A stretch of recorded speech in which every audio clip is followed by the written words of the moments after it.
Hi there, welcome to Last Man Standing. I'm Dan Hollifield, and we're all bozos on this bus. So let's just jump right into it. We had a wonderful Stupid O'Clock. So far, Bill and Chris have been able to join us from theirs. Stephanie was getting sleepy, so we're going to wish her a very good night. Josh may or may not show up. I think he was feeling still just a little bit under the weather, so that's fine right there. And let's just bring up Bill and Chris and get to the weirdness and madness here that we're so thankful for. Oh, okay. Weirdness. Okay, you mentioned bozo, so I have a question for you, and I bet you have the answer. Who's your favorite clown? Well, it damn sure ain't Ronald. You're supposed to say bozo. Yes, I know. I watched the show back when I was a child. Believe me, that and Captain Kangaroo and a few other things. Okay, so if you're not going to say it, bozo. Hey, that's me. There you go. Yep, I remember. And that was my Bob Bell, which was the original Bozo the Clown on WGN TV, Channel 9, Chicago. Chicago, yes, I started to say, yeah, that's the ones that I got to see when I was a kid. Oddly enough, they were on in the mornings where I was living in East Tennessee, just before Romper Room and whatnot. And then later on, I was of school age, so I had to be on a bus at that time of day. So I got to miss it. Well, I don't know if you know it, but even though WGN out of Chicago was the most popular Bozos, well, it started out as Bozo's Big Top, and eventually became the Bozo Show. They even had a Sunday version of it through all the decades that it was on TV. But there were other Bozo shows with different Bozo the Clowns and that around. It was just kind of like a romper room where you had all the different teachers or Ding Dong Class Bell or Ding Dong School, whatever that show was called. They had other Bozo shows. It got to be a franchise after a while. Yeah. Right. Well, it started. And then me and Chris go to the same point at the same time. Yeah. And that was probably a really good thing. Yeah. Now, the other ones didn't have the Big Top Band or Cookie the Clown or Wizzo the Wizard or I'm trying to think of the one that Ray Rayner played. He played a clown. Oliver Oliver. But then later on, Ray Rayner had his own morning show during the weekdays that I used to watch getting ready for school. It was called Ray Rayner and Friends. And he had this big 70s wide lapel looking jumpsuit, one-piece jumpsuit that he would wear. And he had all these little, they were kind of like Post-it notes, but he had them on clips, and he had them clipped on his jumpsuit. And he would do news and sports and that, and then he would do cartoons, and he would have a visit with Cuddly Dudley, which was a puppet that was a dog. And they had a song and everything. We're off to Cuddly Dudley's house, as green as he can be, and they would tell jokes.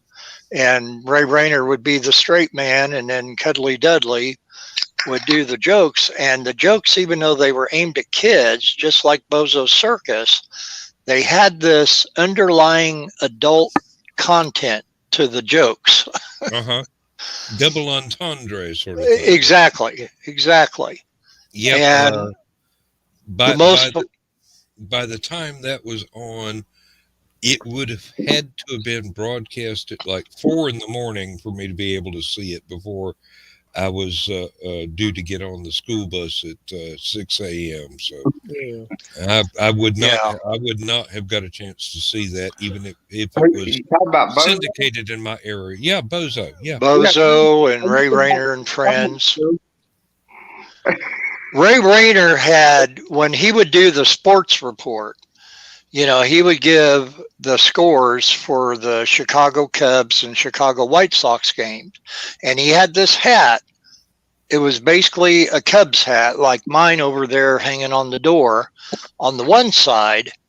And then on the back side, it was like another front of a cap, but it was a White Sox cap. So when he was doing Cubs scores, he'd have the Cubs side facing.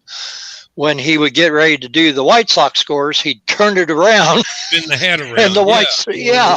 And when I was a kid, I wanted one of those hats so bad. But of course, they didn't sell it. They just had one that he wore. Well, I could have used something like that on the tractor to keep the sun off the back of my neck. Oh yeah, yeah. It almost kind of puts you in mind of Sherlock Holmes deer stalker. Deer stalker, but with longer brims. Yeah. Yeah. Yep. And I put my deer stalker on my Planet of the Apes gorilla soldier, so he looks like Detective Chimp from DC Comics. There you go. There you go. The thing I remember most about WGN is the Cubs broadcasting, of course. Oh yeah. WGN with Cubs and TBS. Harry Carey and Steve Stone. TBS was the Braves. Yeah. And bless Harry Carey's heart when he tried to pronounce Andres Galarraga's name. Well, he had a regular little bit that he would do, that he would take a person's name and he would think about how that name would sound backwards. So he would purposely do, and of course he was 3 sheets to the wind from drinking his Budweiser, doing an announcing. And a true baseball fan. Yeah. Oh yeah. Yeah. Steve Stone, he played the straight man to Harry Carey. There's no doubt about it.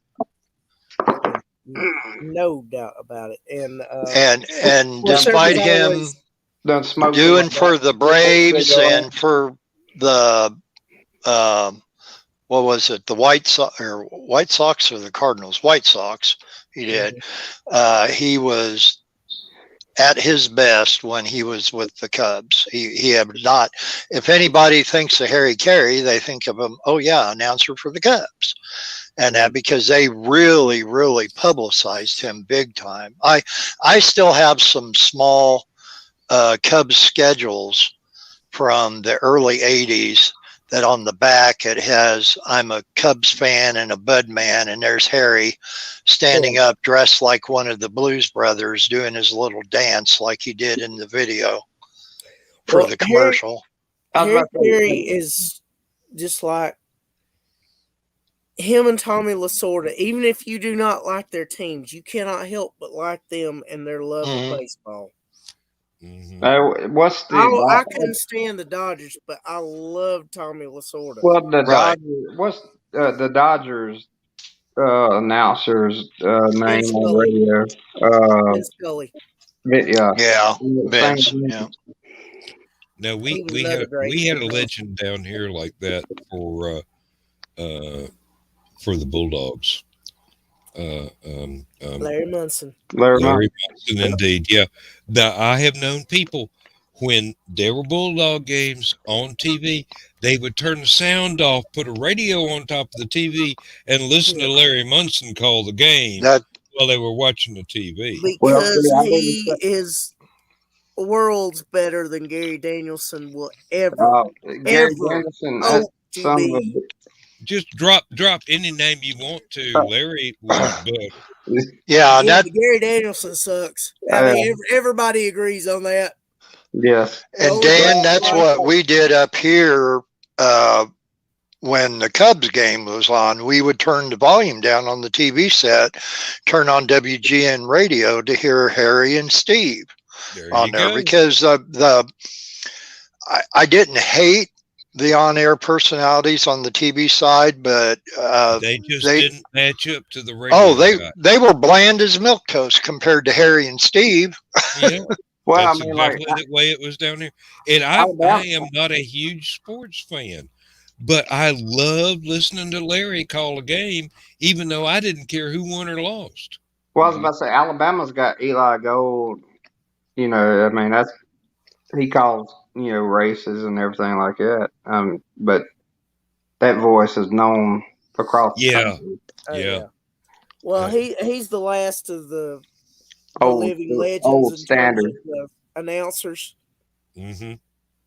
You know, there'll never be another Larry Munson. There'll never be another Eli Gold. You know, there people will try to do it, but even try to.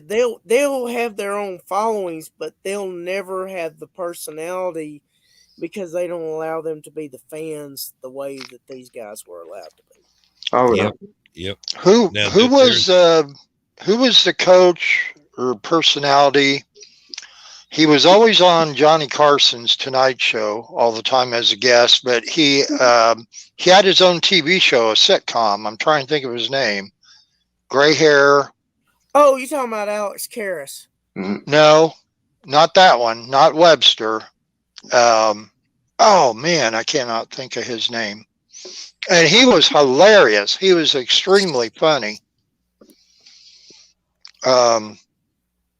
I want to say Jonathan Winters, but I know that's wrong. No, he's a sports personality. Well, Jonathan Winters could have been, but Bob Uecker, yeah. Bob Uecker, yeah, that's it. Oh my! The Indians guy.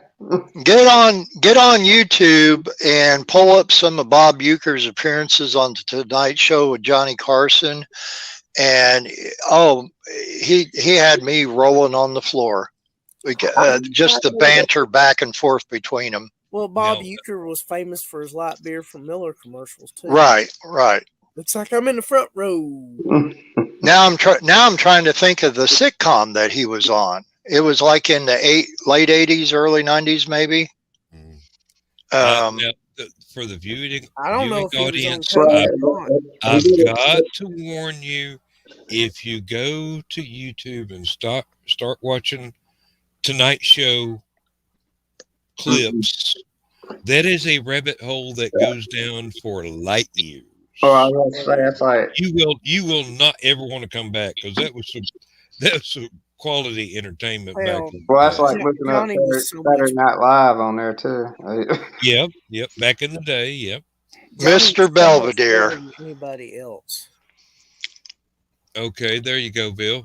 Yeah, 1985 to 1990, he was on Mr. Belvedere. Well, he was in the movie Major League also. Oh yeah, well yeah, he was in a lot. I mean, it was like he was like Joe Namath, ended up being more to do with TV shows and movies and such than he was when he played for the Jets. But speaking of Joe Namath, would that behind you? I'll be right back. Oh, damn you. Now I gotta wait. We gotta wait on the Joe Willis story. I got to drink with Kenny Stabler. Oh man, that was awesome. He was sitting by himself at the bar in Tuscaloosa after a football game. I think everybody was scared to go drink with him. Mm-hmm. And I was like, the hell with it. I'll go over there and sit. And I had a little white football. Or he might have had that thing. I don't know. They might have been giving out at the bar. Mm-hmm. But he signed it. And he's like, man, sit down, talk.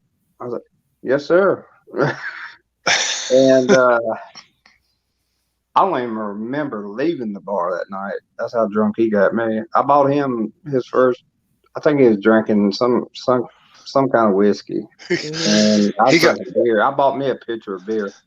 He got Josh drunk and rolled him in the alley. Yeah, pretty much. Took his money. Here, you got my autograph. I'm going to take your money, though. Pretty much. But no, he bought the rest of the beer. drinks all night. I mean, I felt bad. I was like, why are y'all not coming here? Y'all scared to talk to this man? I like, Hey, but yeah, I mean, their loss was your gain. Yeah, I mean,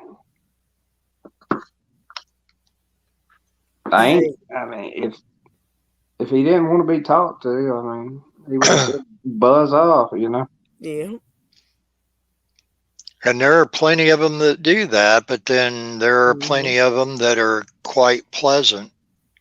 And the thing about Kenny Stabler is he wasn't, unless you were an Alabama fan or a Raiders fan or a super football fan that appreciated, anybody that played the game really well.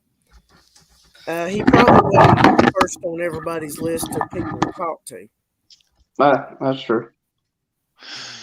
Yeah, I knew the name, but I wouldn't know him to see him. Yeah, he was the quarterback. He was a bad boy. Raiders. Right. Oh, the Raiders, yeah. Alabama quarterback won the first 3 Super Bowls, I think. Let's see, Bart Starr. Bart Starr, yeah. He's my favorite football player. Joe Namath won the third one. Yeah. Oh yeah. Bart's been gone 3 years now? I'm trying to think. 3 Not that long. 3 or 4. It's about that long. That hit me hard when he died. I remember the last thing I seen was him, Favre, and Rodgers out on the football field together, and people just went nuts at Lambeau, absolutely nuts. And of course they had Rodgers come out, and then here comes Favre, and and it went from cheering to louder cheering, and then you see Bart Starr getting escorted out onto the field, and it just blew up at that point. And I'm like, that was so great. And it almost seemed like I blinked and then seen where he passed away. And I thought, son of a, and it was hard. It was really hard. We know how to spend money down here. Okay, now that Dan is back, since he has the Chattanooga Choo Choo behind him, and we were talking about Joe Namath, he was in a movie of the same title, Chattanooga Choo Choo. It had Barbara Eden and a few others in it. Mm-hmm. It was a funny little movie. George Kennedy was in it as well. Mm-hmm. And if you ever get a chance, I hope you get to watch it, because highly recommended. And I'm not even a sports fan, and when you get these big names together and you give them a good script, it's going to be a fun movie. Yeah. And it had the oldest daughter from Little House on the Prairie. Melissa Sue Anderson. Yep. Let me guess, Bill, you're friends with her. No, I think I did. I've sent her and Melissa Gilbert a friend request, but I'm not friends with her. But I'm friends with Wendy, of course, and the writer of the original books. Yeah. Wendy. I think the writer of the original books was long gone before. Well, I was giving you credit for having a time machine, Bill. Bill, how many autographs? Christmas? Don't she send you a Christmas card every year? No. She sent me. I bought her Prairie Home Devotional book, Prairie Devotional, that she wrote a couple years ago, and she sent. She autographed the book to me, and then, it's way over on the other side of Michael Landon. She sent the autographed picture of herself there. And then this one here is the one that I got for Christmas from her, of the picture of her and her twin sister, Brenda. And so on the TV show, they were Wendy and Brenda Turnbull, the maiden name. And that one was a Christmas gift. But the other one was a surprise. She stuck it inside of the devotional when I bought it. And then with this one here, she sent me a little prairie house or little house on the prairie covered wagon, a handmade one that her mom, they were Christmas ornaments that they were selling in her Etsy shop. And her mom made it. Wendy's mom made it. And then Wendy signed Wendy Lou Lee, and then in parentheses below, Baby Grace on that. So yeah, those were Christmas gifts. And then, but the other one came with the book that I actually bought from her. And let that be a lesson to you, you egotistical little autograph collectors. You'll never be as cool as Bill. You know, I know a lot of people that have autographs. Well, the Michael Landon one that I got there, I got that from a friend of mine I worked with at Menards, and he is an autograph collector like I don't know what. He has some autographs and some signed glossies that I wished I would have, and I know he would never get rid of, let alone me asking him. But he, out of the blue, he sent me the Michael Landon, which is actually press release photos when he worked for the Danville Commercial News. He used to get them from there, and then he'd send them off, or he'd go to the shows or conventions to see the people and get them to sign the glossies for him. So he sent me a glossy of it's a family photo from Little House on the Prairie, not signed. But then the Michael Landon one is a signed one.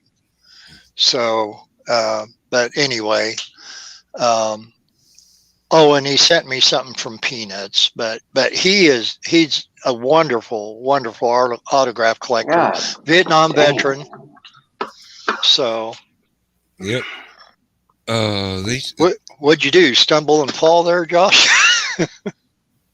I believe it might have been alcohol abuse. He might have spilled the beer. Oh man! Hopefully not on his computer. I heard of the China syndrome, but I didn't hear of the Bud Light syndrome.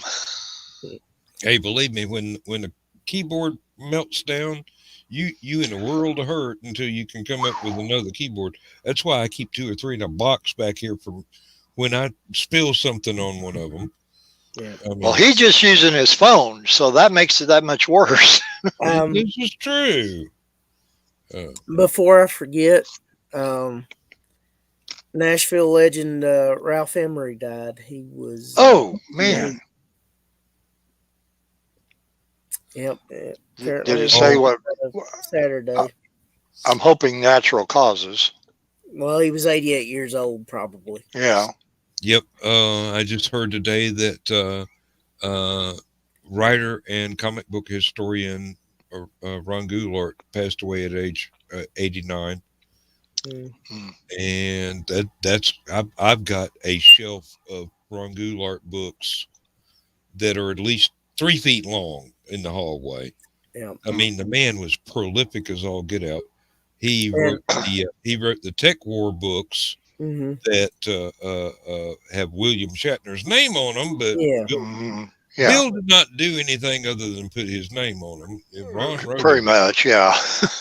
No, pretty much, but it's exactly that. Bill put his name on it, and Ron wrote everything. And Dave Farland, aka Dave Wolverton, yes, courtship of Princess Leia, died Thursday. Yep, and there were a couple of other people in the same age group as well. And now their names have completely gone out of my mind. I knew it before I started talking. But it'll come back to you, Dan. Yeah, and well, it's one of those things where people our age had books on the shelves by these people. Yeah. Well, And the we're thing getting about old enough to where we're seeing them shuffle off this mortal coil entirely too fast for our liking, but they're on a schedule. yeah, So well, I was lucky enough to go to a panel of his, but unfortunately, before I could get to know him any better, Mike Resnick died a few years back. yeah, yep. Um, I was going to the last time he was at LibertyCon. I had a stack of books I wanted to get him to autograph, and I forgot to take them with me. mhm, And then the next year, he was gone. yeah. Um, Dave Kind of like what Wilkerson. they were talking about in the green room last night about Betty White, Mhm, until we kind of stopped talking about it because someone got upset, Yeah, well, that for happens. for good reason. And Definitely, definitely. but it's one of those things. It would be like all of a sudden somebody saying, "Holy crap, Keith Richards just died." That's another And day I'm looking forward to. no, no, Let well, me tell you. neither was Betty White, because yeah, everybody, she was so, and look, Bob Hope was going down that route, and definitely George Burns did, Yep. and then of course their numbers called. Well, somebody pointed out that Betty White lived through 24 leap years. So if you do the math correctly, she was actually 100 years old and 7 days when she passed. So she made the Yeah. limit. yeah, And and somebody else pointed out with the Hebrew calendar, she was well over 100 by the time she passed. So and they don't do the leap year shit. So yeah. um, Mm. Um, the thing about Dave Farland, he was a mentor to a lot of writers. In fact, a a number of huge my number, writing friends, a huge number of writers. especially out on the West Coast, because I think he lived in Utah or somewhere out that way. Yeah, And closer to California than we are to Utah. well, I have several writing friends that are from Colorado, so he was a big influence on them and a big help to them. And they have they really took it hard. Uh, Well, another person we lost last year was one of my absolute favorite writers, Neil Smith, hmm and I now own all but maybe 3 fiction books he's ever written, either in print or on the Kindle. Yeah, And it's just I made sure that the ones that I hadn't already bought before he died, I bought afterwards to make sure his wife and daughter are taken care of. yeah. Is there? I'm Um, not familiar with that name. Is there a title that I would know, or? It's alternate history, sideways in time sort of stories. Okay. Um, the main series starts with the probability brooch is the name of the first book in the main series, and then it goes on to several other things like that. But it's the premise is that somewhere sideways in time there was a universe where there was one extra word in the Declaration of Independence that led to that parallel universe being without all the bullshit that we have to put up with right now in ours. Government was restricted to if there's not a unanimous vote to pass a law, the law don't get passed. Hmm. mm, Everybody in the country has to say yes before it becomes legal. Actually, in theory, if you think about it, that'd be a real bad way of getting some good laws passed and getting some bad laws off the books, because there's always And I won't even reference the split in our country right now, but go back to Civil War, go back to any big time in American history, and that, a mere coin toss could have changed things from this to that. Yeah. Well, I was about to say that you look at it now, they talking about killing a filibuster. So, which isn't going to happen. No, Manson and Cinema, they ain't going to do it. They ain't going to change the rules. So. It's not for us to be going on about politics in an entertainment channel, but yeah, I know. Yeah. Well, let's do this. You know what the anniversary is today? We never did get this discussed on Stupid O'Clock, but I alluded to it last night, and Dan and I were talking about it. Is it Arbor Day? No, I wish it was. It'd be a little bit warmer, I think. Yeah, really, that's in the fall, man. It's the 4th of July. It's Independence Day. Let's go that far. If we're going to go for warmer weather, let's go for warmer weather. No, I got to put up with them damn aliens again. The anniversary of the song American Pie by Don McLean. And I thought it would be great to... and you think I would be ready, not me. I got to pull up the lyrics, but I thought it would be great if we would deconstruct the song. That could take years. Yeah. Well, let me rephrase that. Not really. That has taken years. And then when Don McLean actually spoke up and said, "That's not how this works," people were arguing with him about his own lyrics. Yeah, it's basically about the way the music died. This conversation could go on. It was about more than that. This really could go on until about 6 o'clock in the morning now. It really, to make a long story short, it was about being in the 60s and actually understanding everything that went on in the 60s. Yeah. And where's my shrooms and other stuff? I don't think shrooms are strong enough for this one. You're gonna have to talk to Timothy Leary for the correct medicine for this one. You better get your Oxycontin out there, Josh.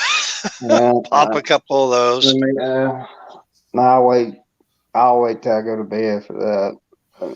Oh, really? Well, I know that. Well, somebody, and I can't remember who it was. Somebody in the green room when we were talking about the part that said, "I can't remember if I cried when I read about his widow bride, but something touched me deep inside the day the music died." And he was saying the widow bride was Buddy Holly's and Big Boppers and Richie Valens. And I believe that was the day the music died, when their airplane crashed. Yeah, but the widowed bride, this fellow you're talking about was saying it was Buddy Holly's widow, when everybody else was going, no, that's Jackie Kennedy. Jackie Onassis in later years, yeah. 70s. And, nobody could agree on it, and then I do believe, didn't you go? I looked it up. I looked up his interview, Don McLean's interview from 2015, and he did, through all the cussing and saying, why are we talking about this crap? And because I know that when you're Don McLean and you write an anthem, not just a song, but a rock anthem, that's what you're going to be asked about all the time. Just as if you saw John Paul, George, or Ringo individually, they're always going to be asked, when are they going to reunite the Beatles? and how tired they had to Yeah. get, hear about that. No different And than no different than Skinner doing Freebird or Sweet Home Alabama or Well, yeah. Especially after the plane crash. yeah. When there wasn't that damn many of them left. Yeah. Yep. How many And was it? What? and people still 3 demanded left? it of the ones that were left, doing their own thing, trying to get beyond that tragic day. And Well, Gaines's widow, I believe we were talking about album covers and that, and she was the one that asked MCA to redo the album cover for Street Survivors. Yeah. Yep. Take the flames out. And then, of course, the flames came back in when they did the anniversary CD release. Yeah. Some years ago. But so rare these days. But it's like. Oh, by the way, Dan, I meant to mention to you, it's sleeting here. It's sleeting there? Okay. Yeah. Well, it is getting colder. Well, it's getting colder here, but we still haven't gotten any rain yet. So it's only a matter of time. Right. The clouds are moving this way. I mean, it's a mix of rain and sleet. Yep. I know it's coming. I'm just hoping when I wake up tomorrow at the crack of noon. No, I ain't waking up at the crack of dawn. I'll be lucky if I go to bed that early. Hell, after we're through tonight, I might finish the bloody book I was working on all day. I've only got like 5 or 10 pages left to go, and I can send that sucker off to the editor and go, okay, let me hear it. I'm prepared. Because I know it's going to have a lot of edits, because I've been writing this thing for over a year now, and there are bits and pieces where I didn't jump the shark, but I might have forgotten bits of continuity from earlier stories and referenced things the wrong way, or had a better idea. And now I'll have to go back to the earlier stuff and include that better idea to make it make sense. But what I was asking Bill, well, me and Bill was talking earlier. On my new computer, I'm gonna get back there in the other room. Yeah. My office. I'm gonna. You go finally get one? Shut up, Bill. Uncle Bill. I'll tease him about that, like I tease him about what the hell else do I tease you about? I know I tease you about a lot of stuff, but I know. Breathing. No, I always assume Josh is breathing until I see the ceiling. Then it's like Kimberly. Then you know he's snoring. Yes, that's sort of like me going. Yeah, my phone just drops. So anyway, I'm sorry. When and what kind of computer are you getting? Well, I ain't worried about the computer. What I was going to ask Dan about was I'm going to do 2 monitors. Yeah. And I was telling Bill about getting a mixer to run that off of, so I can just like mash a button to go to one monitor to the other monitor. Oh, okay. That's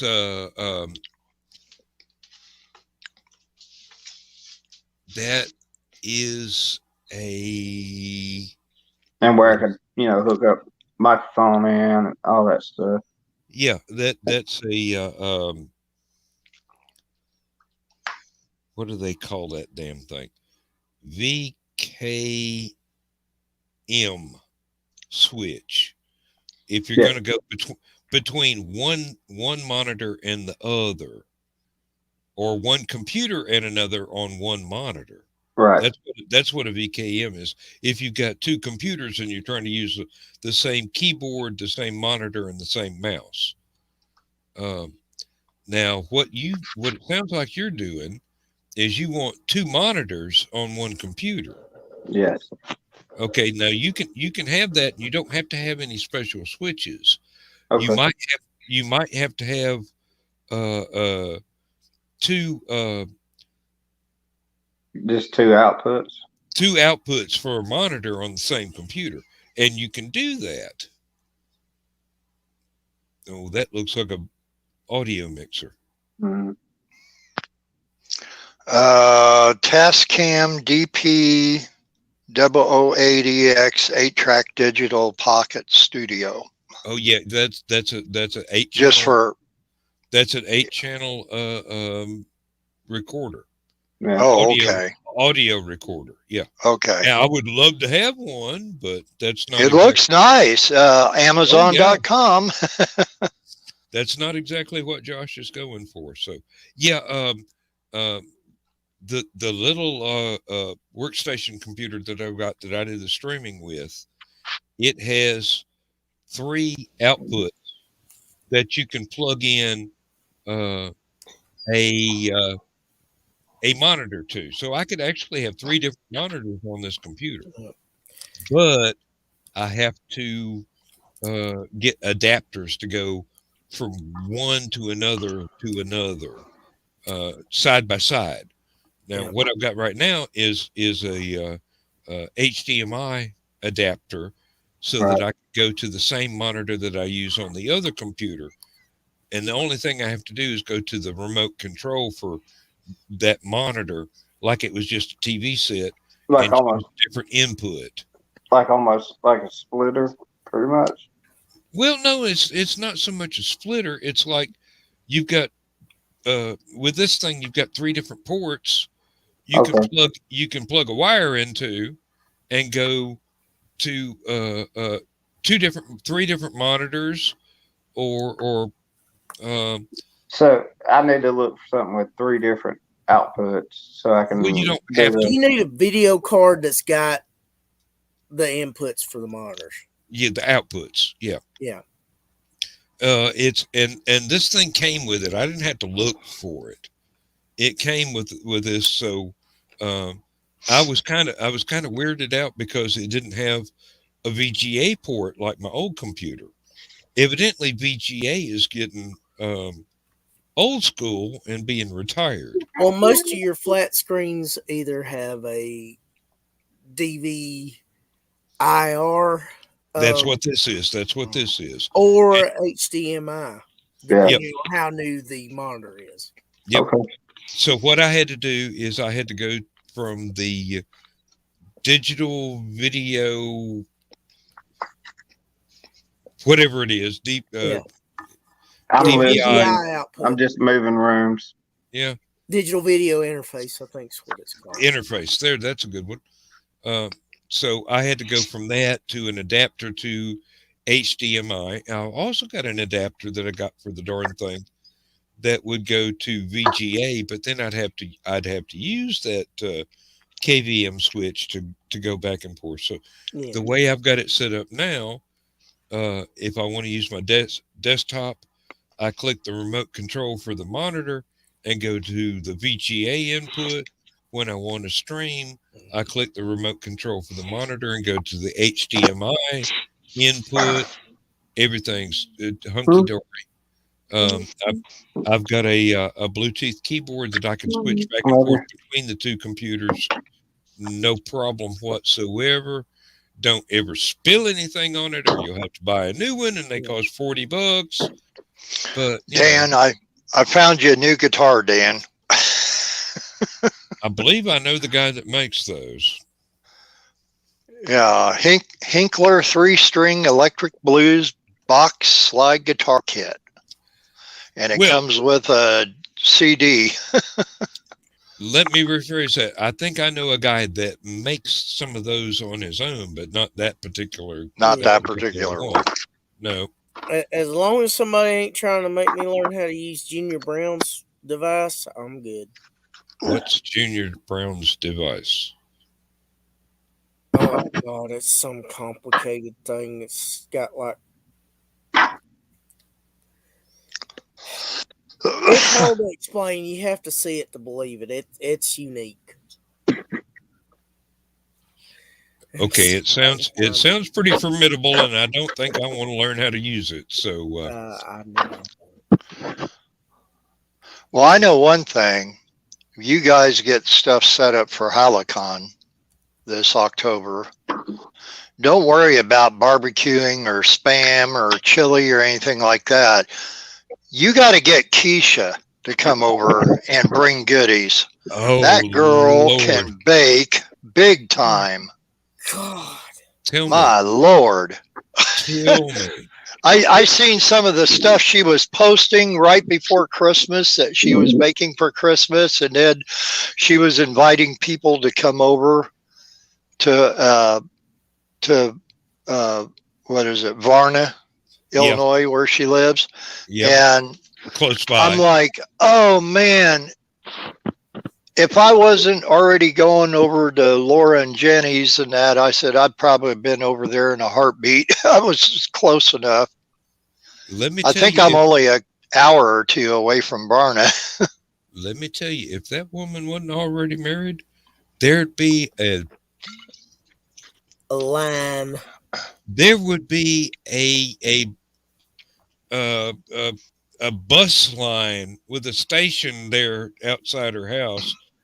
I mean, Greyhound would be delivering um, even more dependably than uh, uh, one of these app things where you order food. But Mhm. uh, I swear, I mean, and it would be just on the food alone, even though we all know she's a beautiful little girl. Yeah. Um, And she's so nice and oh, got the cute. I love. Trying to think of her daughter's name.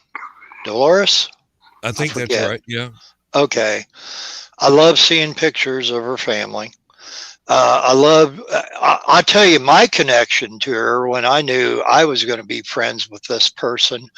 When I found out she was a fellow Civil War reenactor. And I seen her and her husband and all them out there, Uh huh. the Confederate battery that they had out there, and all dressed up. But yeah, last night because we were talking, Dan, I needless to say, I didn't start on her book, but tonight I probably will, and maybe some tomorrow or tomorrow night. I know tomorrow I got to get with that Josh guy down there Yep. Yep. and get with Greg what we were talking about with the StreamYard. I was telling Josh today about Greg sending out the email and the 6-digit numbers and all that for the controls and do that. What did you say that practice room that Joe Dog had set up? Kind of to test equipment and stuff with. Let me look. Let me look. Training room. Training room. Okay. So That's I was just what overthinking it. that's what he calls it. Yep. And it's been set up since February 28th, but it doesn't say what year. Well, it would have to be the year that Joe Dog got his StreamYard account. StreamYard, right? It'd probably be 2020. Yep. So it's sitting there waiting for anybody to use that has a link to Joe Dog's account. Yeah. And then wait, you had this thing here. You did give me a link to this whatever this device is. That's the mixer I was talking about. Okay, I know exactly what that is. I really do. I don't know that I could explain it correctly, but let me see if I can succeed in share screen again. There we go. Can we see that now? All right. Now That ain't what I sent you. no, No, that that's ain't what. what I That's said. what Chris said. Okay, Yeah. down here you have a laptop slide guitar. Yep. Up here you have a 6-string guitar, and I'm betting that trading off between the two of those makes him look just about like what's his name from Led Zeppelin, um, Jimmy Page. Jimmy Page. Yeah, Yeah, yeah. You got with about the same amount of talent involved. I was about to say, steel on the bottom and a I was regular trying to think guitar of on who top. else used a double neck guitar in the Oh, rock world. It depends on who, what time. I know Rick Emmett of Triumph used it on occasion. yep. And who was the guitar player from Cheap Trick that had a triple Oh neck? yeah, Oh, yeah, Rick that's who Nielsen. I'm thinking of. Rick Yeah, Rick Nielsen. Nielsen. Yeah, that was impressive because he actually played all three. I mean, seriously, the He guy had had. one that had. Well, seven. he had that one that had 4 or 5 necks Uh, on it, and it Yeah, went all the way around. Well, I was about to say, that might have been one of those gimmicky sort of things. So I There was know always this. I've actually seen him play them in videos, but you know, Jeff Cook from Alabama played oh, that double neck. is that visible now? Yeah, Okay. yeah. Roland Oh, a Roland. VR1 HD streaming. Oh, that's an audio video streaming mixer. Wow. Yeah. Okay. Josh, did you win the lottery here recently? You're just not telling us, or what? Well, that's about a month's pay. And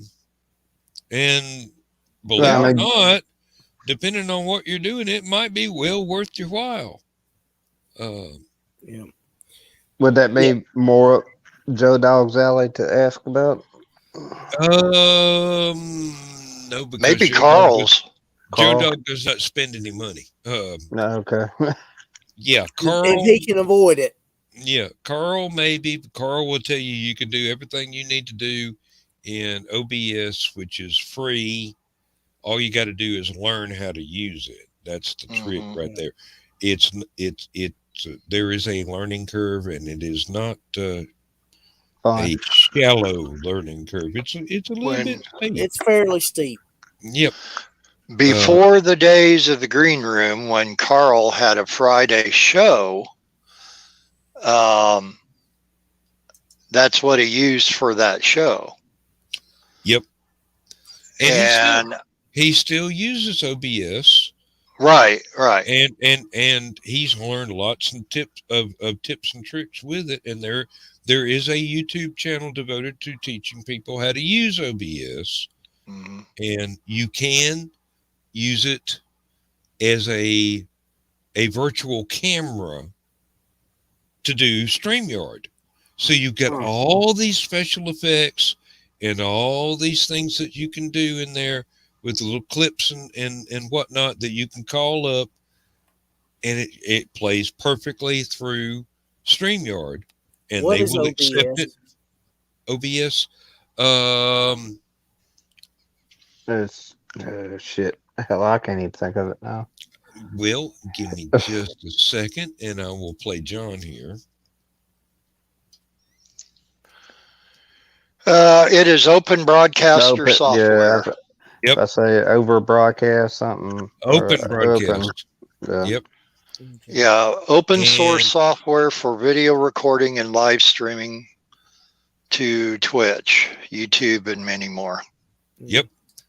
And I've got a copy, and I have played with it. I don't know how to use it yet, but I have linked it to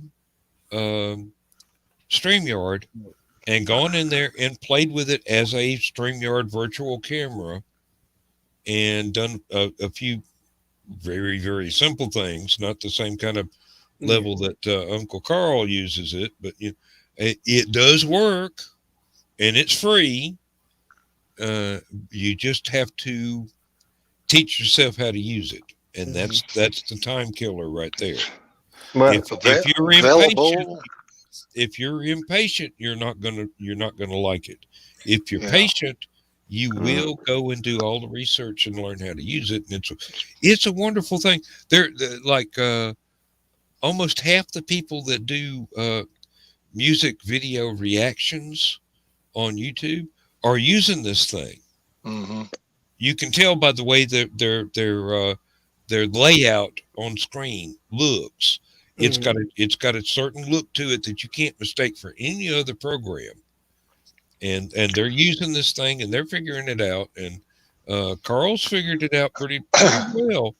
And if you need a tutor, he will probably be glad to give you some hints.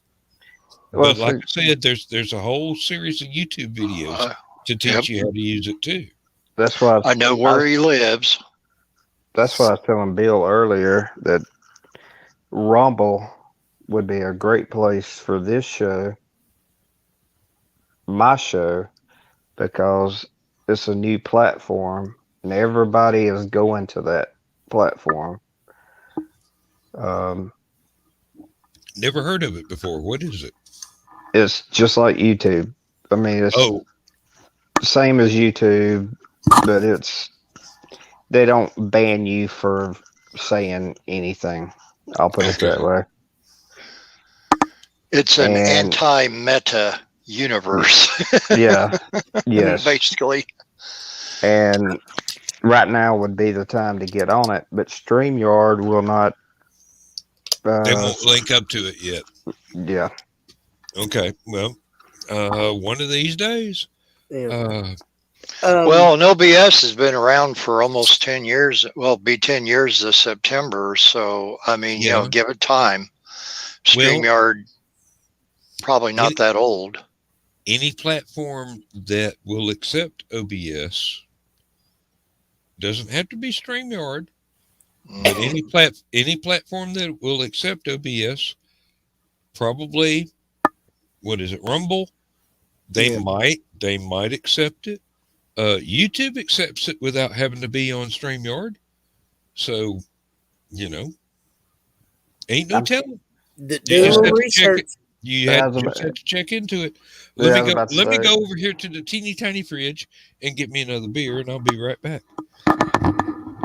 Just make sure you've got, for whatever it is you're wanting to do with your two monitors, just make sure you got a video card that can handle it if it involves a lot of processing data, and it's got the outputs where you can hook it up. Yeah, I was about to say that's the first thing I'm going to do.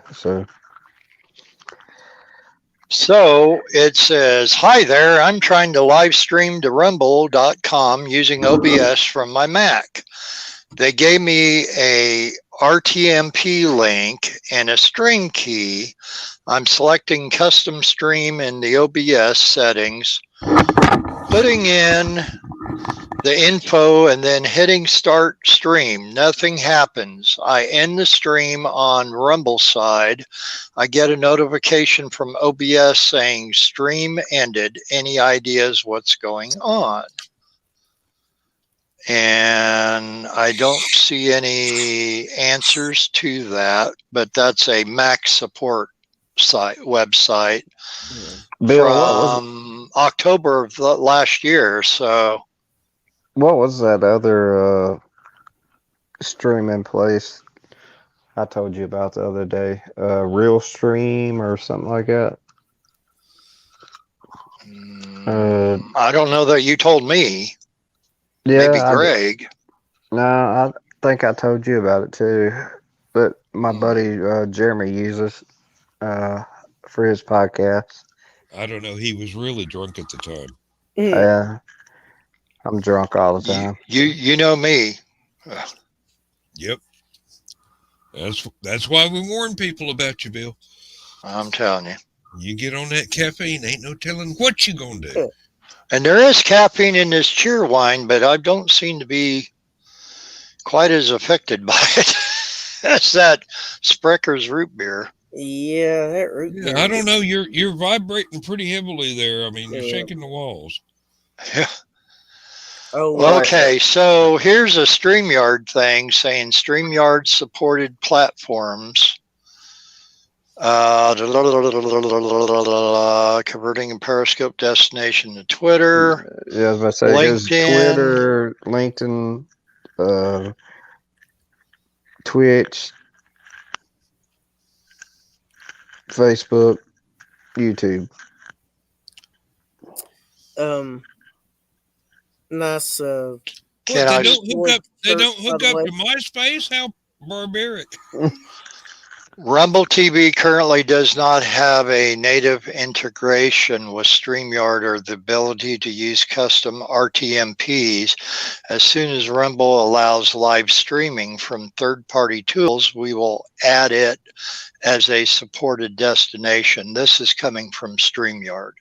So we're not Honestly, waiting on yeah. StreamYard to do something. We got to wait on Rumble to do something. Right. I was about to say, Yep. obviously, And well, OBS is one of those third-party things that StreamYard was talking about. Exactly. That Yeah. Rumble is not allowing at the moment. So yeah, I was about to say, it's a new platform, so hey, Give it StreamYard was time. new 2 years ago.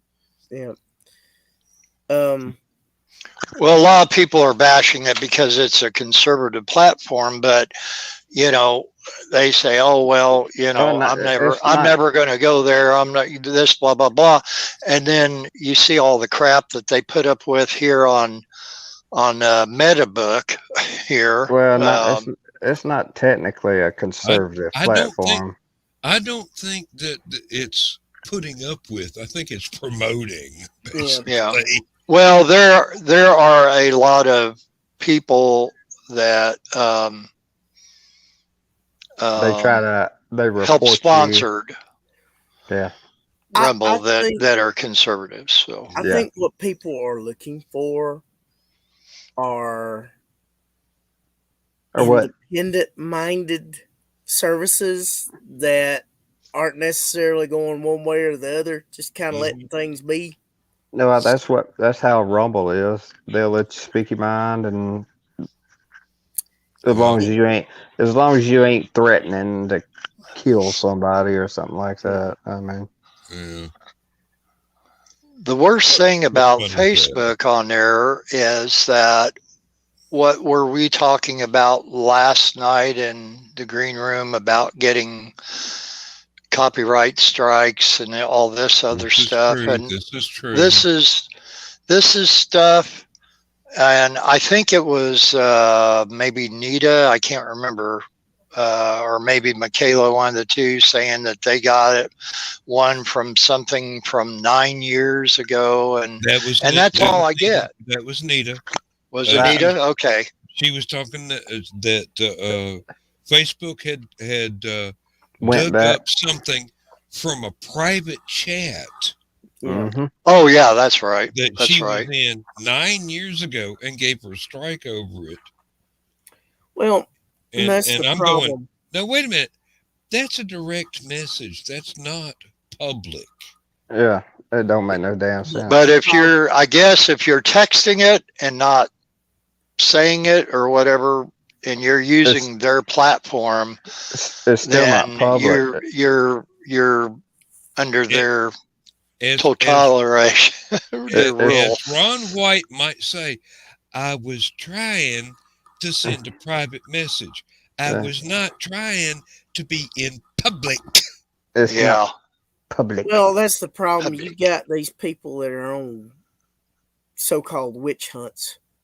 Oh, yeah. Well, the thing is, they shouldn't be allowed to go into direct messages. Exactly, they shouldn't. But the problem those are private messages. Those are not supposed to be anything that anybody can look at from the public platform. I agree, but I don't think it's anything that who are out of control in positions that they should not be in. Right. And the thing is, I don't think nobody was out to get Nita. I don't think nobody's out to get anybody. Well, look at how many times I've had it happen to me.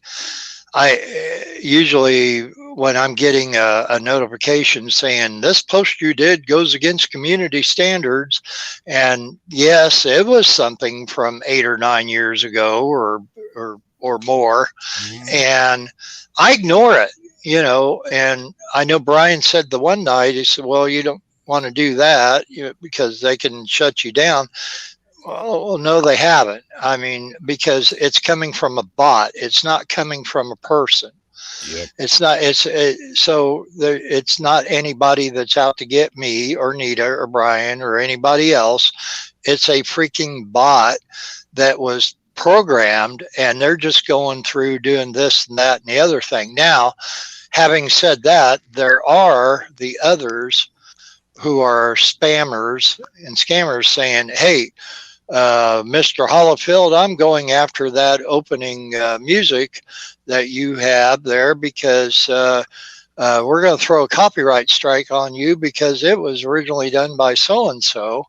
And that's the ones that you want to go back and dispute it and say, no, I wrote this music myself. It's from me, Dan Hollifield, not from you.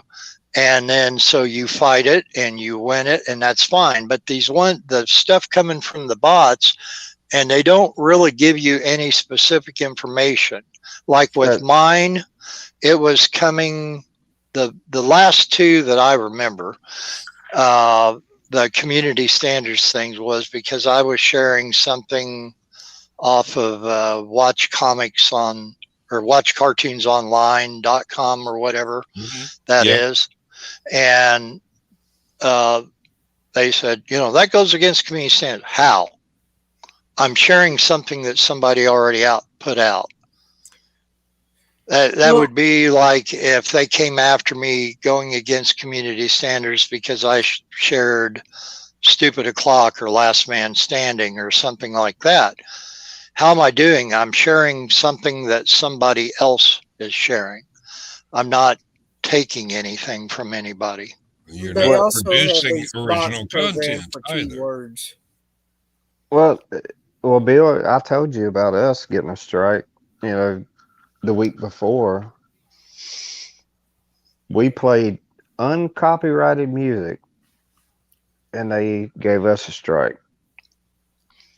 Because you had, well... No, we typed it in on YouTube, looked it up, uncopyrighted music. Was that the ones with the lyrics, with the person singing? No. It was just guitar. Okay, because the one that Greg played in the background that one time when you and him were on, and I was just in the chat, I said, hey, be careful with that one because that's probably somebody else's song. See, that one right there didn't even get a strike. The one with the guitar got a strike. Not yet. Yeah, well, there you go. It don't make no damn sense to me. I mean, well, it never does. It never. And does. See, Greg's buddy is making our intro music now, and if they say something, they can shove it up their ass. As far as I can. Well, that's the ones worth fighting. That's when I was using the analogy of if Dan got a copyright strike against his intro music or his exit music. That'd be kind of hard for anybody to do because I wrote that shit. I own the copyright. Well, that's right. And the thing is, I've seen it done to people before of their own music that they wrote.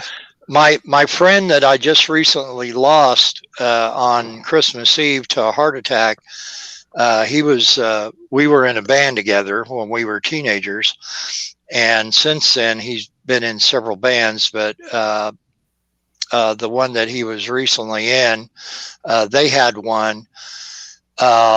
His brother took and filmed with his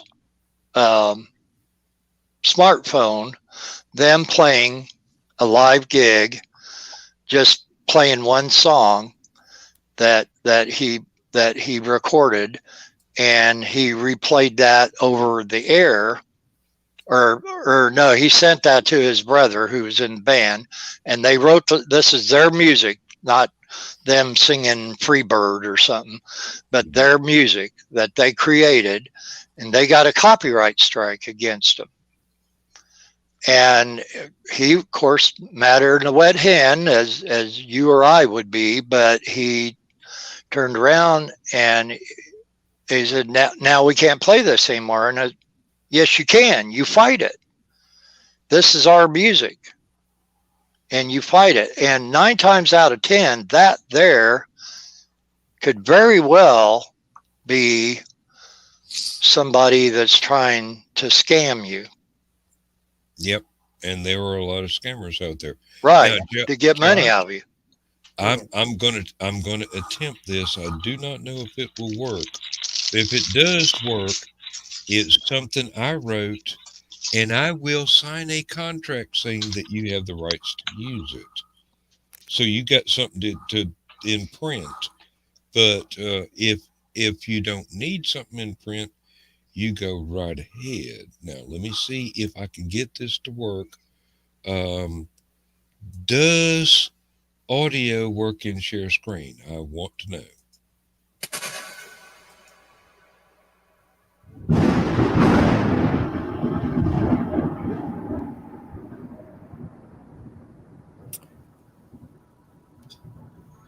I believe it does.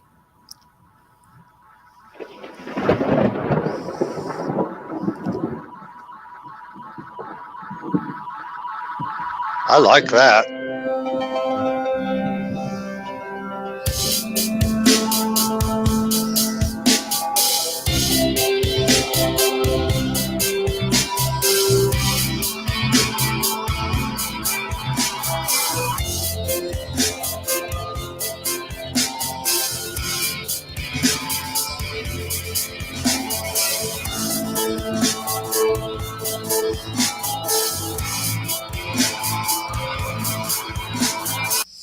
Well, basically, you get the idea. Yeah, I wrote that because Brian K. Morris said something one day, and I go, I've got to turn that into a song. That's the song. It's called the 10,000 Volt Tango. I'm actually putting this in my sticky notes now to remember to tell Greg about, because I know between now and morning, I'll like, what was that song that Dan played that was so cool last night? Said that Josh could use it. Yeah. Something about Tango and Cash or something. So I'm writing it down now. No, I ain't asking for any cash, but if you want to dance, No, but you remember the show Tango and Cash. Yes, I do. Yeah, a lot of fun. While you was playing that, I was trying to look up how much actual DJ license was, so it would cover my ass just to play whatever the hell I wanted to. Well, you could go on through all kinds of different things. Yeah. The way I avoid trouble is if I need a piece of music, I go ahead and write the damn thing. Well, I was saying it wouldn't give me. Well, I was about to say it wouldn't give me an exact price, because say if it's under 30 people listening, it's a different price than over 30 people listening. So and the question is, what do you how would you know? Because you know that Facebook number is not the real number. Just like people could come back and watch it later. Yeah, really. and like on YouTube. Well, I was just about to say, we might have 5 people watching us live, and then 6 months later, there might be 50 people have watched the replay. Well, I was just gonna say, I was on YouTube watching. She's a. Y'all look up Amy Metz on YouTube. She's a weather person in Georgia. But she goes live all the time. She does that space stuff too, but she's actually a meteorologist. Yeah. I've got to brag. That's one of the coolest pieces of music I ever wrote. Yeah, I That enjoyed was it. great. I'd like to hear the whole Yeah. song if you. Go to my Bandcamp. You can listen to it for free. Oh, okay. You know, all you got to do is go to bandcamp.com and type in my name. You can listen to it for free. If you want to buy a copy, a download, it costs like 50 cents. I don't have a licensing fee. I tell my friends on all the streaming shows, if there's something I wrote you want to use as a theme song, I've got this album, Themes for Streams. There's all kind of different genres in there, and you might find something that you like. You might not. If you find So if I you can do, I can use your music. Is that what you're yeah, saying? that's what I'm Okay. saying. Yeah, you can use Bill, now. you heard that right? Now, I've got to tell you, if you use something from the Displaced Detective suite, Stephanie has to get paid for that. So that I Okay. cannot give away. No. She licensed the right to me to write music about her books, and she gets a percentage of every copy that I sell. So that's the only thing. That's the only one I've got that has that restriction on it. I mean, it's Gotcha. beautiful stuff. It's really beautiful stuff. I'm really proud of that. But like I said, I have to pay Stephanie when somebody pays me. Yeah. And to be honest, I'm proud to do so. I'm happy to do so. Um, if I get $5, she gets two. You know. And that's a good thing, especially Yeah. with what she's been through here lately. Well, I Yeah. mean, this, and Daryl did the cover art for it, and it's really good. It's and But back there to were them. there were 2 or 3 copies that got sold at Excuse me. Hallowcon last year, and I said, Mhm. "Look, Stephanie's here. Go get her to autograph it. Get Daryl to autograph it. Mhm. You will have here. I've already autographed it. You will Mhm. have all 3 people that are involved in this, and it Yep. is a collector's item from then on." Yeah. But yeah, back to them numbers.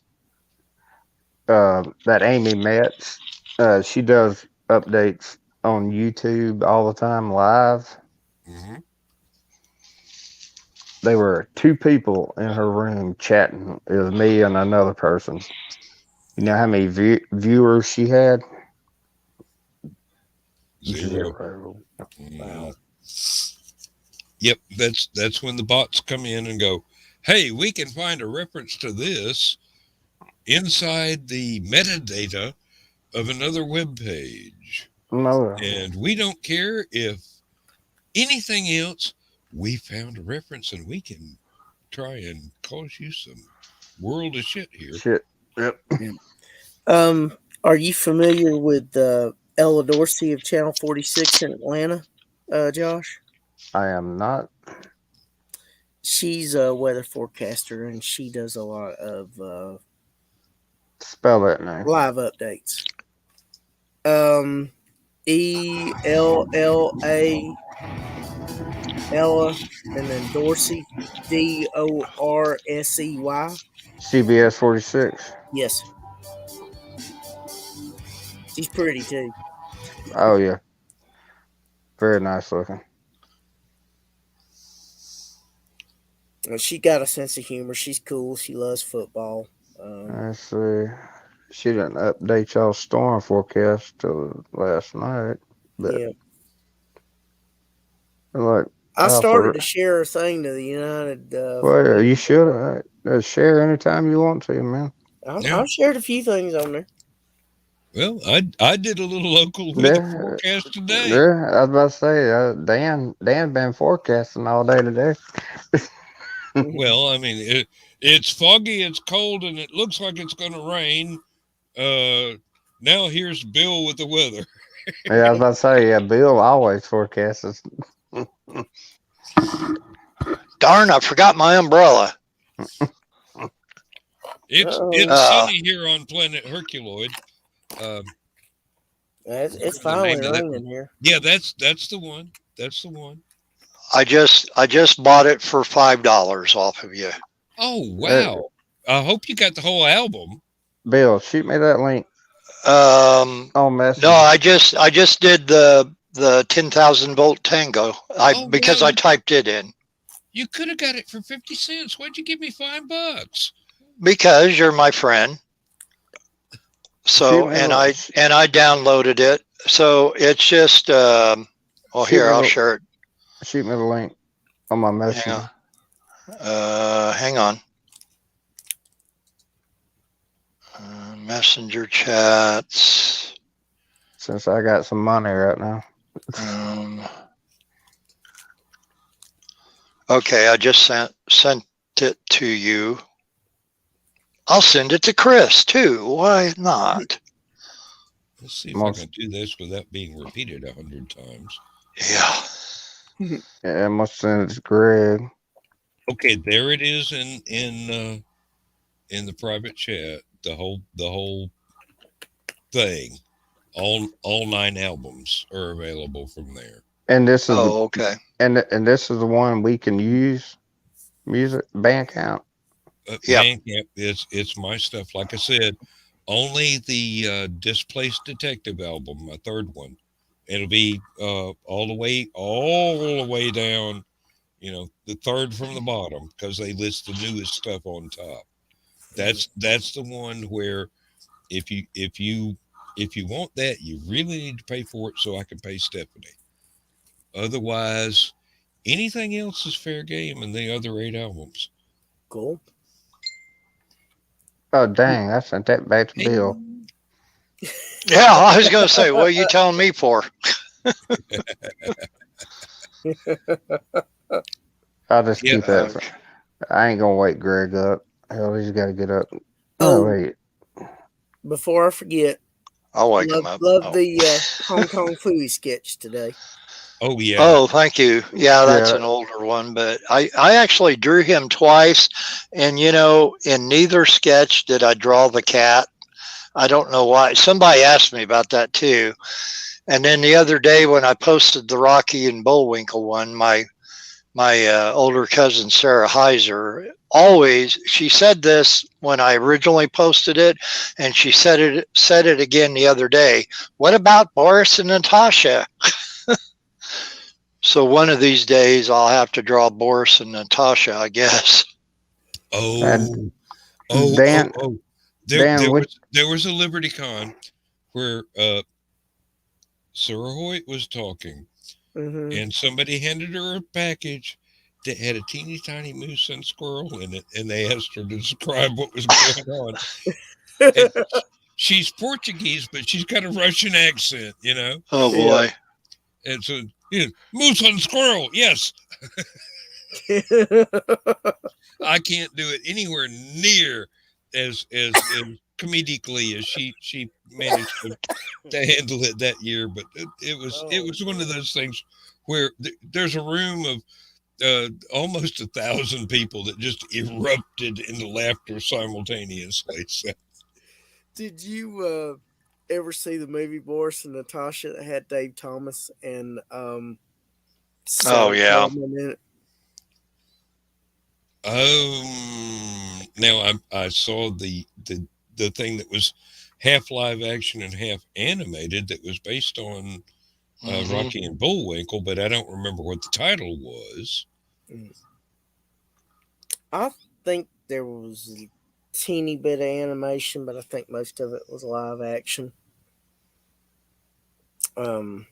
Dave Thomas was from SCTV, and yeah, I remember Dave Thomas from SCTV. Yeah, Second City is yep. Second City was one of those things I really loved back in the day. They were actually better than Saturday Night Live at the same time. Oh yeah. Well, they were all from Chicago. Yeah. The best of Saturday Night Live came from Chicago. And Second City was Canadian. SCT. Well, the show was broadcast that way, but um, SCTV is based off of Second City, Yeah, which Second second, City was a Canadian production, I thought. yeah, the TV show was. Yeah. But I'm saying the not the name of the TV show or not the show, but the actual Second City people. That's a reference to Chicago because Oh, Chicago okay. is the second city, and all those it was Second City nightclubs and comedy clubs Mhm. down there. So Aykroyd, Belushi, all these people that Yeah. Bill Murray, Brian Doyle, all the Murray brothers Yeah. all came from there. But yeah, Bill, did you download that from Amazon? No, I Bandcamp. downloaded it from Bandcamp. Yeah, Uh, Bandcamp. Yeah. Bandcamp. After I after I Some, paid for it, there's a thing down at the bottom about downloading, and I think I downloaded it into Chrome. okay. All right. Well, I don't have an account with Bandcamp. You don't So, have to have an account with You don't. You just go to the well, website. Yeah. I was about to say kick my ass out for some reason. I don't know why. Do you have a PayPal? Yeah. Well, I mean, I have Venmo, but Venmo will go to PayPal. I don't know what the problem was. I'm sorry. It'd be all right. I'll It shouldn't try. have I'll it shouldn't have done that. I'll Um, try it when I'm a little bit more sober. yeah. You don't have to have an account with Bandcamp. You don't have to have an account with any video Bandcamp. or audio service. You just have to have something uh, like PayPal that Yeah. will, will draw Well, money out of your bank account. PayPal owns Venmo, so Well, I use that all the time. Venmo to PayPal. Um, and you said don't use the last two songs on that no, I said don't use last the two albums. the Displaced Detective album, which is Okay, the third album. It's third like album. third from the bottom. Okay. Yeah. Yeah, Oh, sorry. they put the newest stuff on top. So you got to go all the way down to more releases and get down there. And then let's see, my first album was Never Bank on a Learning Curve. My second one was called Second Helping, and then the third one was Displaced Detective Suite. And if you I don't mind a bit if anybody buys a copy of that, downloads it. If you go to the whole album download, you get a bonus track which has Stephanie Osborne as a voice actor, and it has me doing all the special effects, and it has Sir John Gielgud as Sherlock Holmes and Orson Welles as Professor Moriarty Mm. from a very very old and now public domain and therefore free to use a radio show. Cool. Yeah, and that one track is like 18 minutes long, which is why it's not part of the regular album. Yeah. But Understandable. yep, but I'm very proud of that because I actually had to go and uh, dig up the sound effects tracks and piece it together, edit it together, make sure the public domain voice acting was in there at the same time, and I put some of my own music in there in place of what music was in the actual radio play. And it took me about a week to edit that sucker together, but I think I did really really well. I think I did really really well. And there's two albums right now that I did with the GarageBand stuff. I've got some more GarageBand recordings I can do, and I'm actually playing real instruments on there instead of doing it all in the computer. Cool. So I just got done listening to that song, Dan, and I really like that. It has even, Josh, when you listen to this song, it has an underlying kind of weather motif to the whole song. So that I see why you picked that one out. Well, yeah, because it's got the lightning all the way through. Mm-hmm. Yeah, that is about 2 minutes and 40 seconds long, Josh.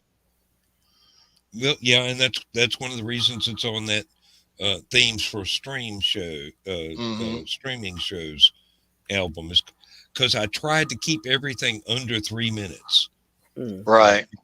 The aim was to get it to be theme song length, that you just start the program and you've got a couple of minutes to get your next drink and go take a piss and come back and the show starts.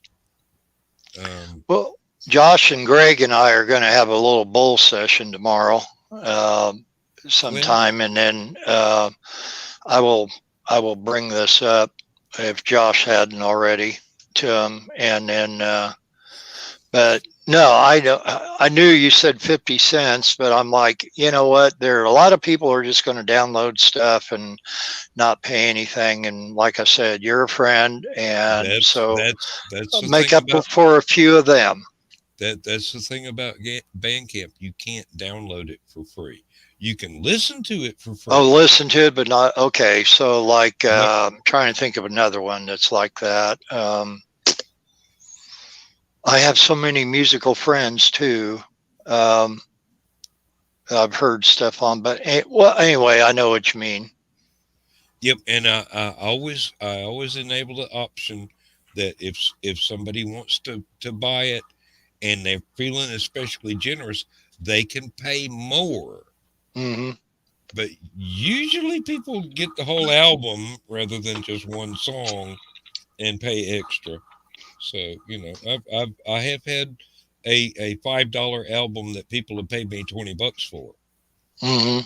Well, that's good. I mean, I'm glad that people are like, and I'm by no means can buy everything from everyone and that, but I do. Well, like with Keisha's, it was her first book. Yep. For crying out loud, and she's a good person. And I don't care. It's like I had a comment somebody had put in on my Facebook Messenger last night. I didn't see it till today, and I won't say who it was, but apparently I don't know if they got offended to something I said in the green room last night about editors or editing in general, but all I know, we were talking about I think it was a 6-year-old girl or something that had a book or something, and they were talking about editing that. So I just thought, well, whatever. But if it's somebody doing a serious book and that, you probably want to pay somebody that you know that you can rely on. Yep. If it's your 6-year-old daughters or sons or whatever, their little thing, and you want to just do something for them and that, then yeah, you find a friend or whatever that does that and say, hey, do you have time to edit my kid's book or my wife's book? Whatever, some little small thing. Yep. Like that. That's what I was referring to, but I think they might have taken it differently, and if they did, I apologize, but and if they didn't, I don't apologize. I have just reminded myself that my first 3 albums were once available as physical CDs on Amazon. They are not. They are not. That Amazon has done away with that. So I can go back to Bandcamp and charge a more reasonable price for those first 3 albums that I did. That the only reason the price is so high on those first 3 is because Amazon was charging that, Oh, okay. and Bandcamp required me to keep up with what Amazon was charging. Yeah. So I can go back and drop those down. I haven't done it yet because I keep forgetting about it. And I'm gonna do that eventually when I remember and I've got time. I really need to do that. But Are you still getting people buying them though? I mean, you may want to leave it for a while. Well, no, I don't want to charge more than what it's actually worth. Amazon was making me charge more than what it was actually worth. You know. Hmm. I understand. Starting with the fourth album, I was just going directly through Bandcamp and going, okay, this is what it's worth. It's 50 cents per song, however many songs it's on. Add the 50 cents together. That's what I want to charge for the album. Whatever. You can listen to any of it, all 9 albums. You can listen to any of it for free, and if you decide you like it, fine. You can get one song, you can get the whole album. It's no big deal. But yeah, I do have to go back and make the first 3 more affordable because I am not comfortable with charging Amazon prices for uh, 2 to 5 minutes worth of stuff that I have done. Right. And Okay, guys, I'm gonna call it I've got to run off to the restroom. I'll be right back. Have a good night. Chris, you're fixing to leave. Yep. Well, have a good night too, and I'm have a good night, Chris. I'm Later, Chris. You joined us tonight, and yeah, you always make things better by being here. Hope you get feeling better too, buddy. Yeah. Hopefully the weather won't be too bad tonight. Nah, it's not. Right, you get it in the morning. All right. Bye. Yeah, Josh, what I did instead of typing in Dan Hollifield in the search engine at the top of Bandcamp, I actually just typed in the 10,000 watt tango, and it immediately popped up whatever app he just sent me, I just downloaded it.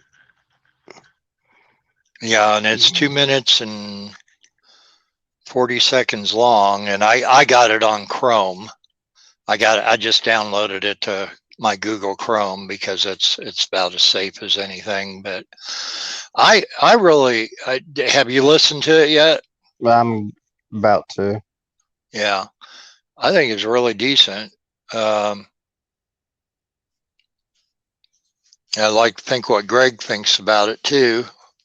Oh man, but yeah, he gave permission to use it. Invocation. What song on there? The beginnings. Huh? Which song on there? It's called the 10,000 watt tango.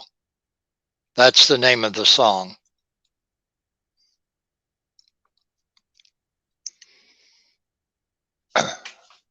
Just type that in, and then you'll see it pop up.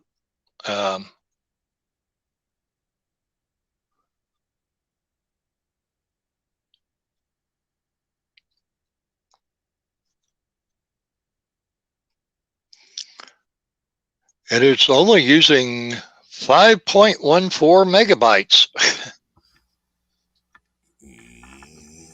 You get some explaining to do, Lucy. Yeah.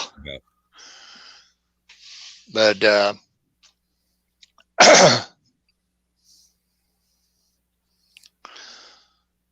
so Ace, you and Greg, I'm sorry we weren't ignoring you, but it's been almost an hour now. Oh yeah, I didn't. You know what? I didn't even see that in there. Well, and actually somebody's still watching, so it might be Ace. Wow, we've really covered some bases tonight, didn't we? And some off bases too.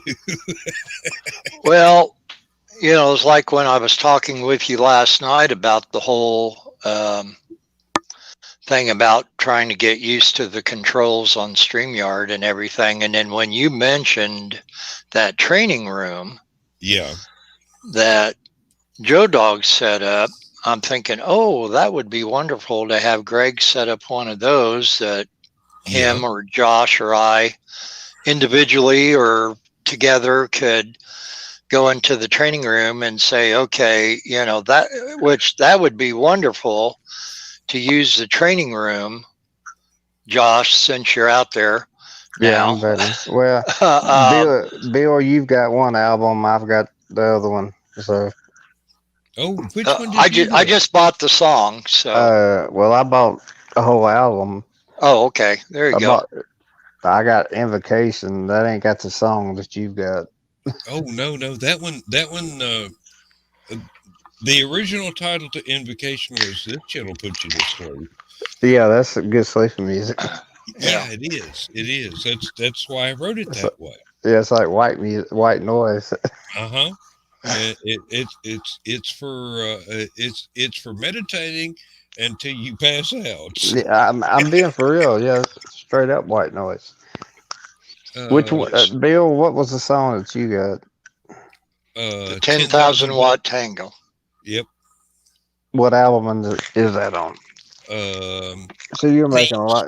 Themes for streams. You're making money tonight. So yeah. Well, and see, I didn't even know what album it was. I just typed in the title of the song in the search engine, and it just popped up the song. So I just bought it, and I intentionally went in there for that song. It's the album just below the one that you bought, Josh. Okay, there you go. Well, I just clicked on the link that he sent. Well, yeah. You need a specific link for the album itself? No, I'll look for it. Hold on. One Night Only? No, that one. That's me doing live music actually. Here we go. Let me put this. Second Helping. Never bank on a learning curve. Okay, now here we go. This is the one that had the song, the 50,000 Volt Tango. No. It's called Themes for Streams. So that's the name of the album. Yep. Themes for Streams. Yep. Okay. It's basically theme songs for streaming, live streaming shows. Why am I not seeing that on your? It's in the private chat. It's in the private chat. Well, no, I was looking on the page over here on this other thing, and it's not showing up. It should be second from the top. Right under Invocations, the one that you bought. Space Dust is under that. Really? It shouldn't be. Let's see. Space Dust, 10,000 Airships, then Second Helping. Yeah, 10,000 Airships is me doing steampunk music. I mean, it's an orchestra and a rock and roll band, and the original idea was for me to do something that was light. One Night Only. Jeff Wayne's War of the Worlds album. So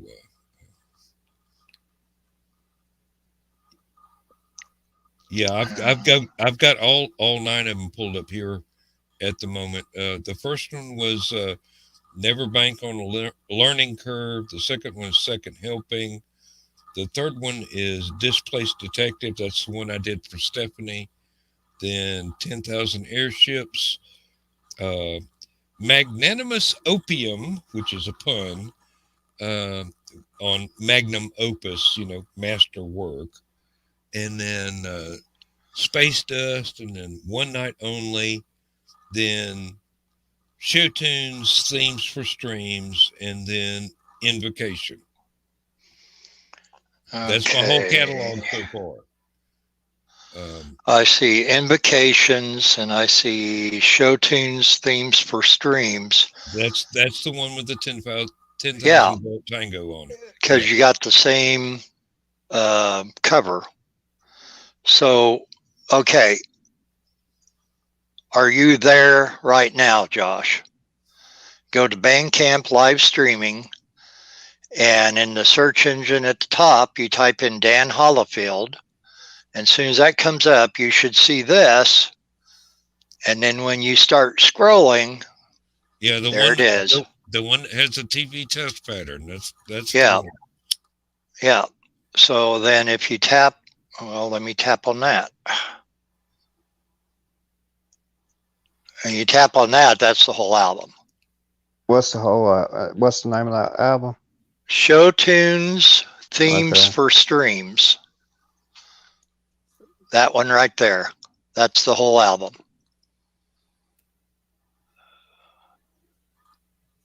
And if you download one track from it, the same cover art shows up. Right. Which is good. It's a good way to do it. But yeah, so that's what you're looking for. Well, so, that's the way Bandcamp does things. So yeah. I would have to do different artwork for each individual song, which is a little bit more work than I'm ready to do. Now, I was going to ask you if you were doing a Rolling Stone motif on the album title "Second Helping." Actually, no. I figured, or maybe who else used that? Something similar to that. Did Leonard Skinner do that? I'm not sure. The third one was supposed to be Third Time's the Charm. Yeah. But, I went in a totally different direction, so I dropped that naming convention.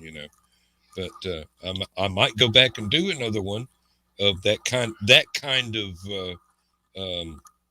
stuff. But there are a couple of albums, Invocation, 10,000 Airships, Displaced Detective. Those have an underlying theme to them. They're like Pink Floyd albums. They've got they're concept albums. Okay. The rest of them are just random stuff that I thought of and made and put out there. And it might have a rock and roll song and a blues song and a electronic space opera sort of song, and next it might be something totally different from that. But there aren't any concepts to those. They're just like, this is what I was doing at the time when I had enough of them to put together to make it worthwhile. Now I'm really proud of Invocation and 10,000 Airships and Displaced Detective, because those I actually put a lot of thought into as a concept album, and that's not easy to do when you're just doing stuff inside a computer rather than have a band that you can work up. Nobody will ever mistake me for Rush, but you look a little bit like Rush Limbaugh. Oh, the group Rush. Okay. I can reach through the computer and slap your ass across the room, boy. No, I think Michaela told me that the other night. Space Dust and Magnanimous Opium, those are all actually live albums of my garage band days. And I'm playing bass guitar or rhythm guitar or synthesizer or something on every track of those. So I'm not playing lead, I'm not playing drums, but everything else is fair game. I might be playing that. I used to play drums a long time ago, and then I was in junior high school at the time, and I wanted to play in the band, but I wanted to play my drums. And they said, okay, we'll let you play a snare drum in the band. No, I want to play with my whole drum kit. Yeah. And it wasn't anything fancy or whatever. I think it was it was a Slingerland drum kit. the Yeah, majority I'm of it. familiar. There was a couple extra pieces that I added onto it a little bit later. And then when they wouldn't let me do that, that so disillusioned me entirely. I packed it all up and I sold every piece. I mean, I Oh, got rid of it. I'm like, this is nothing. I don't want it. I don't care. And then I bought my first bass guitar. Well, I take it back. I bought my first electric guitar, which was a copy off of Gibbs or SG, mhm. like same kind of red with the black pickguard, like Pete Townsend played for a while. Yep. And then I bought my first bass guitar, which actually was a mandolin style bass, but the top of the neck had a scroll Yeah. to it. So it was Um, Fender style neck. mhm. and and then of course the main body of it looked like a Hofner. And that was my first bass guitar that I ever had before I bought the Hofner. And but my favorite bass guitar, believe it or not, and I've had Rickenbacker. I've had and I'm about ready to have things fall down. I had this. Yeah. I had the real thing. Mine was the newer style that Tom Petty played. Yeah. And Roger McGuinn in later years and a few other people. But my favorite guitar all times, and it would be my favorite bass, was a Ibanez, not copy, but bootleg of a Rickenbacker 4001. Oh, wow. With the same fire glow paint as this Harrison Rickenbacker that I just showed you. They weren't supposed to make that in 1981. And somebody swiped the design and bootlegged the hell out of it. They bootlegged the heck, and at the top were, instead of Rickenbacker in that little I keep pulling this out again all the time. Hell, might as well keep don't on do to it. that. So up here where this says Rickenbacker, mine said Ibanez in the same font script as the Rickenbacker, but it was Ibanez. And I mean to tell you, the pickups, everything on it, it had that sound. I don't know if you would refer to the bass as the Rico sound as you would the guitars, but it had that growl. Yeah. It was just a low bottom bass. And a lot of people didn't think that it thumped well enough with it, but I loved it because of Paul using it, because one time John Entwistle used it in the earlier days of the Who. Of course, Geddy Lee, of course, Stanley Clark. I mean, you can go on and on.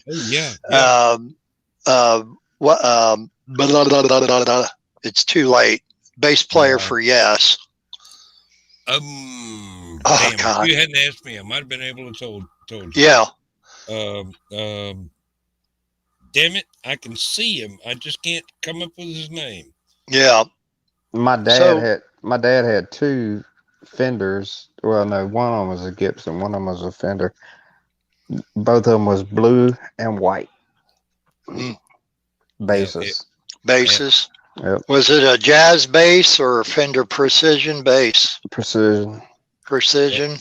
Yeah. I love the jazz bass, but I never owned one. And Tornado took it away. Took them both away. At one time, I had a six-string, which was a Gibson body with a Fender neck, and Mm-hmm. a brass nut across the top, so you could make those strings just sing. They would hold a note forever, and oh, it was awesome. It was stolen from me in a burglary, Oh. along with a mandolin and uh, a pistol and some other stuff scattered around the house. Mm. Um, and I'm going, I know exactly who did this. I'm not going to do nothing. No, well, the cops knew exactly who did it, and they weren't about to go after him because it was Mm. some crack whore and her boyfriend that Mm. lived in a trailer park. They knew exactly who it was, and they knew within 5 hours of them stealing the shit, it would be gone forever. Oh Somebody yeah, yeah. they It'd be pawned out or they whatever. sold it for drug money, and Mm-hmm. the only way you'd ever find it again is if somebody took it to a pawn shop eventually. And it was beautiful. It was silver with a black trim around the body, and it sounded awesome. Even though I'm a piss poor uh, six string player, uh, Mm-hmm. It, it just had a tone to it that was all its own. that's And, something I've never played as a mandolin. I had a oh, I had a banjo that got I never really learned how to play the mandolin because I'd only had it for like 6 months. Mm-hmm. But it was fun to fool around with. If you can imagine the the bass guitar version of a 12-string guitar, that's what this thing was. It had 8 strings on it, but it only had they were in pairs, so you played them together. So it was fun. I wasn't really good at it, but I could get better until it got gone. So I was uh, really upset about that. my granddad and his buddies used to sit out on the front porch, and my granddad played the guitar, and his friend played the mandolin, and one of them played the bass, and they just sit out there and play all night. Oh yeah, yeah. If you've got the time to sit and learn, and you got the joy of playing, Mm-hmm. you will sit and learn, and you can do beautiful stuff. It doesn't matter what style you're in whatsoever. It all comes together when you got the joy of actually playing. Yep. All right, I Oh, we're by the way, uh, I don't know how I got that album. It came through free somehow, so I owe you money. Oh, don't worry about it. We'll figure it out one of these days. All right, we're right at 2 hours here, guys. yeah, So better keep going. So, Josh, whenever you get a hold of Greg tomorrow, just I'll, hit me up on text or something when you guys want to get together, and I'll do it. we'll have some shop talk there. well, But Dan, it's thank been you again. fun.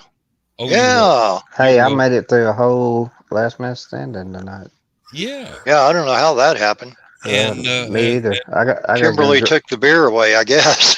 No, it's sitting right here. But Oh, yeah, y'all go ahead and listen to anything you want to on Bandcamp. Like I said, you can listen for free.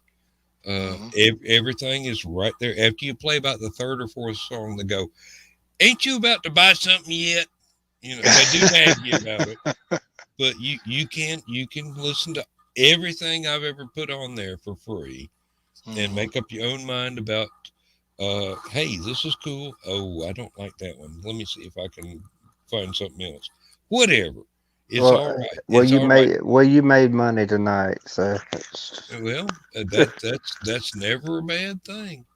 Nope, It's not never at a all. bad thing.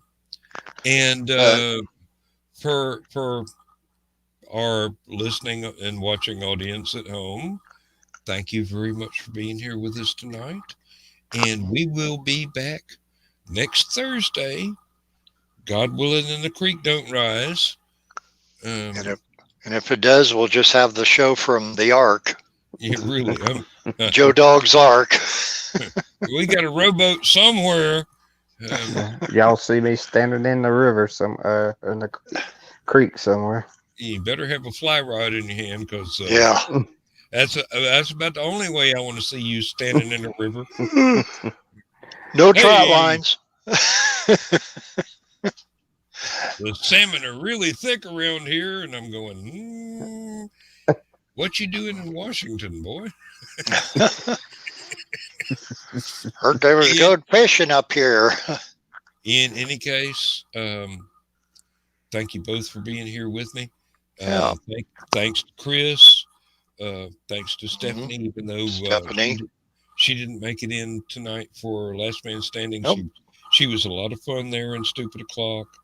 A lot of very good information, and very it kept me awake.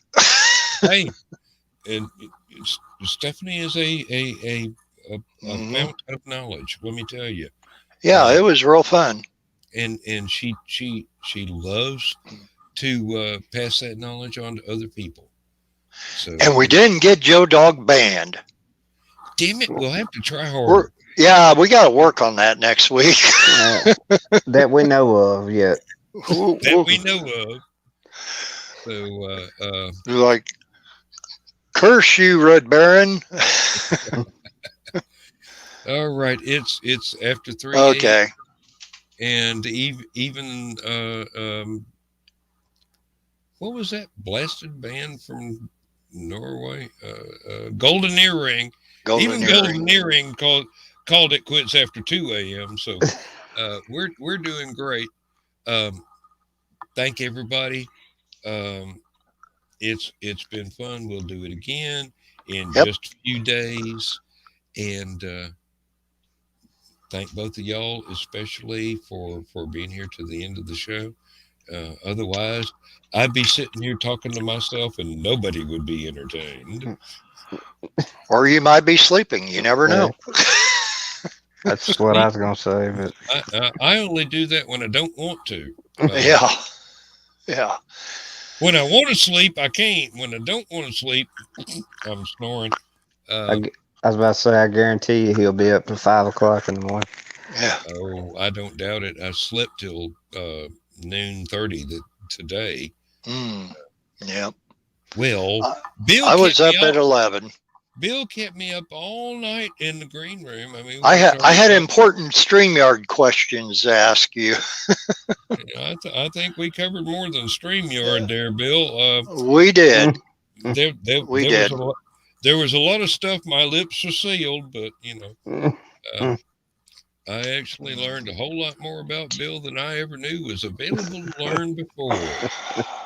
And I am even more impressed with how much of a gentleman this man is. Joe Dog learned about me too last night. I think Joe Dog learned just about how far your foot will go up his butt. Which is a very valuable lesson for Joe Dog. I was just glad that I tickled him there with that little. You tickled his ass. Faux pas. No. Something I said, and that's where I'll leave it. And like they say, what happens in the green room stays in the green room. But we remember. Pepperidge Farm remembers. Unfortunately, that's what I fear. You guys will remember. But. Well, have a good rest of your weekend, whatever's left of it there, Dan, and we'll see you next week. And Josh, we'll be seeing you tomorrow. And I'm gonna say exit stage left. So, but I guess I can go either way. Yeah, via con Dios, amigos, and I mean that. Good. All right. Good night, Bill.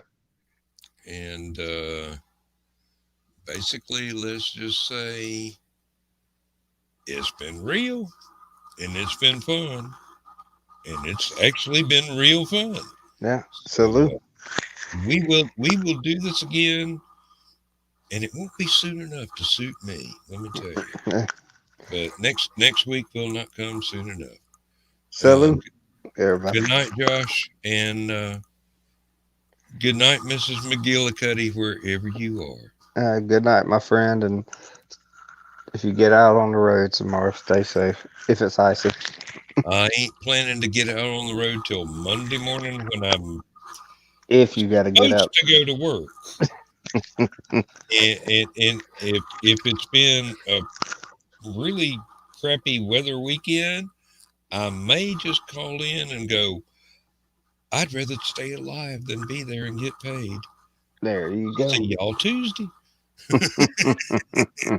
Because I have been known to do that, and I've got a good enough attendance record to where I can do it without getting in trouble. So you keep us informed as to where the storms are and how bad they're going to be, and I'll sit here and keep the beer cold. Yeah. I'll do the same. Good night, Josh. Good night.